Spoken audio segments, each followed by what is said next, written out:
Gibson of the International Secret Police. Zero. Ceiling zero. Ceiling zero. Ceiling zero.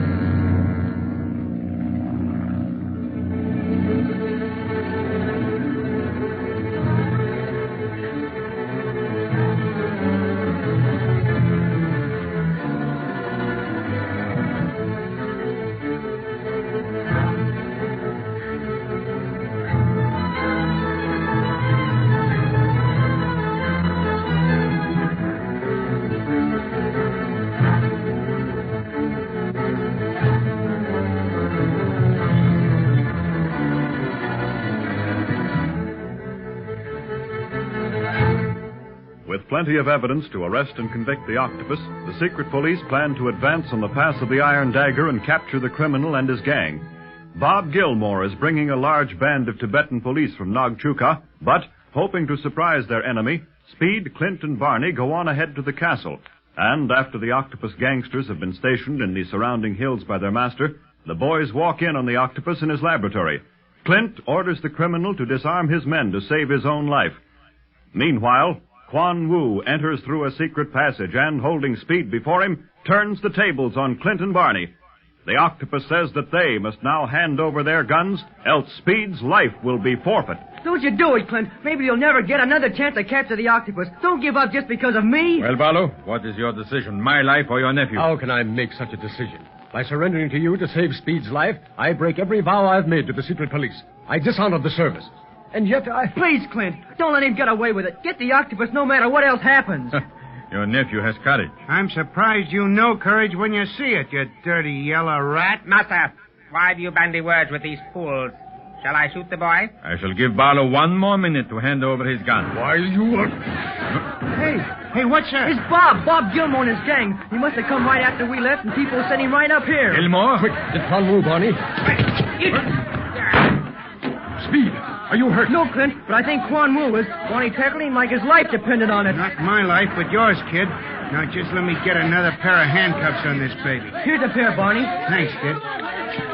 There we are, all trussed up like a prize turkey. Get him over there with the Octopus, Barney. Okay, Clint. You intend to line us up and shoot us, Barlow? Shooting's too good for you, Octopus. Your worst punishment will come when you realize that your plans have failed, that your vast criminal organization is destroyed, and that you'll never be master of the world. You may be a little ahead of yourself. I do not think that Gilmore's Tibetan police will stand a chance against my men. That's where you're wrong, Octopus. Tibeta's getting fed up with all this trouble. They've never had a fellow like you in the country before, and they're going to make sure of getting rid of you. Hey, sounds like somebody's winning. Get to that window and take a look, Barney. But look out for stray bullets. Yeah, bullets are the least of my troubles after what I just been through. Why... What do you see, Barney? And what's funny? Looks like Bob Gilmore and his gang have mopped up the pass of the Iron Dagger with the Octopus gangsters. They got them all corralled over to one side, and Bob and a cordon of men are advancing toward the castle with drawn guns. Hi, Bob! Hey, head for the Duck, you lovers. big ox. I told you to watch out for bullets. Yeah, but whoever thought one of my best friends would take a shot at me? Fine thing. Probably thought you were the Octopus or Quan Wu, Barney. With us coming up here alone, maybe he figures he has to shoot us while you're in to rescue us. Yeah? Well, let's open the front door and identify ourselves to him then, and quick. Right now, Bob Gilmore's more dangerous than the Octopus.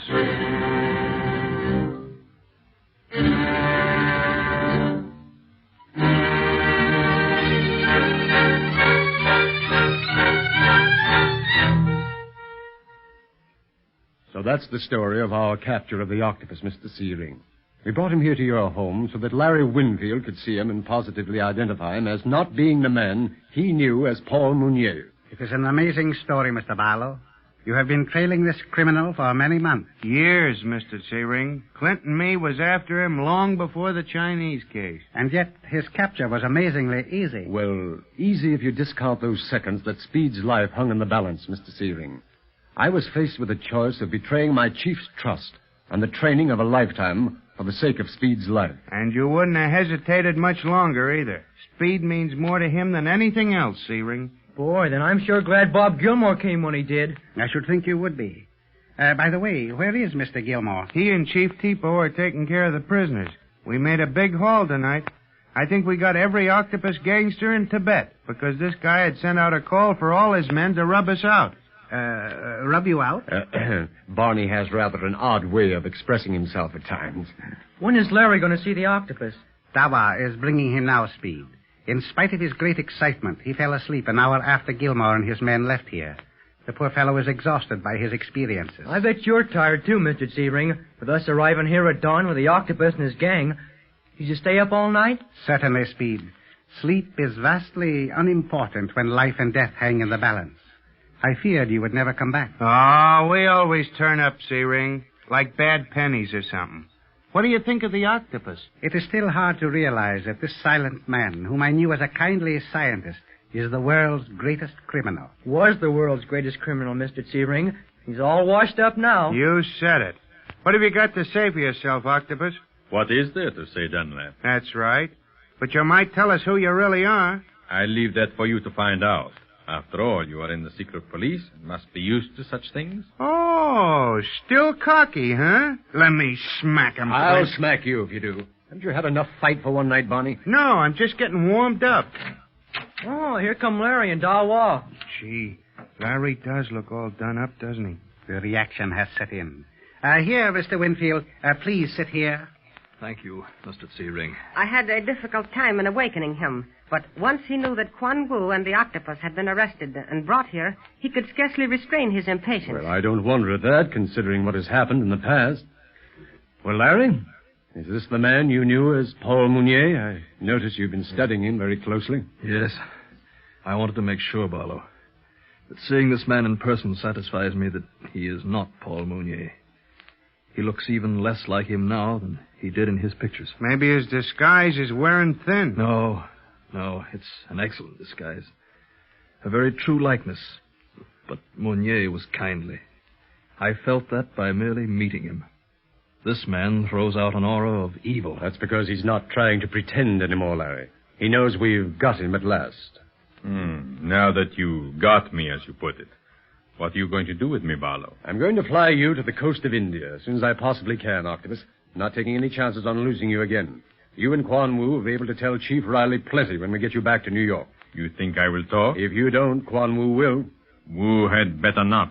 Master, do not look at me like that. I will never betray you. Then he'll be the only man you've never betrayed, Quan Wu. Because of you, I've lost reputation, health, and 4 years out of my life. For that and the suffering you caused Marcia, I'd like to strangle you. There are probably thousands of people who feel as strongly against the Octopus and his organization as you do, Larry. But have no fear.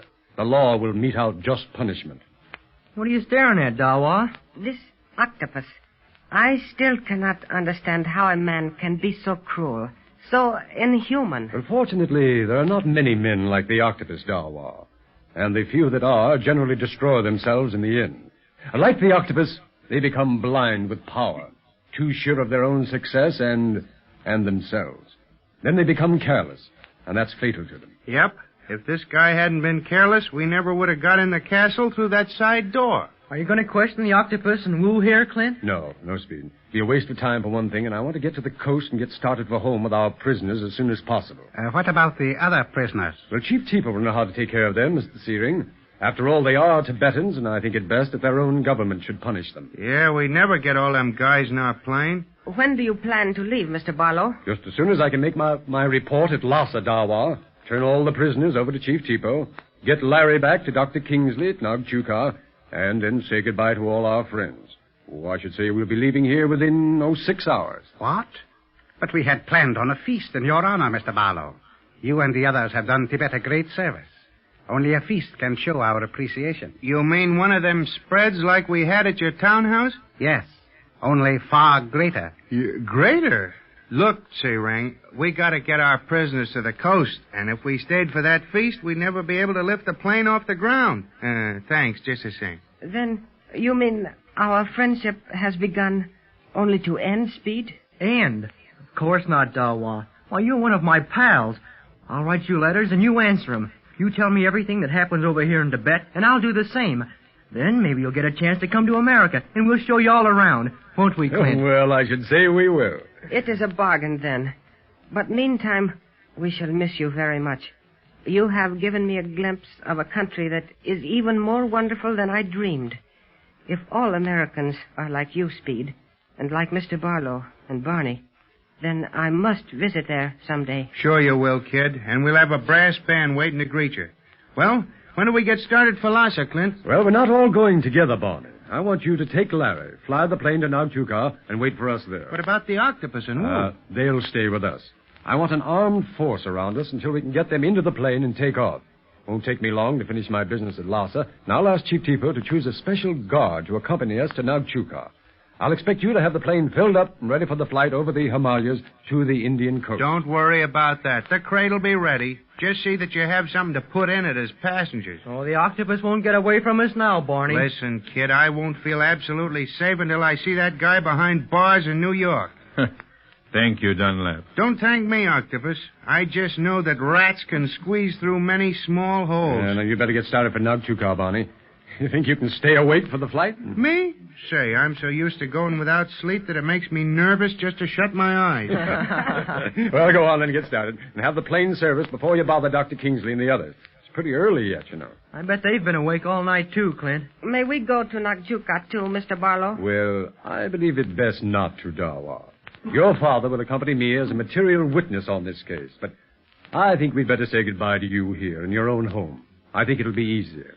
I do not like goodbyes. It isn't really goodbye, Dawa. We'll be seeing one another again. More trouble. Can someone be trying to rescue the Octopus? Don't know.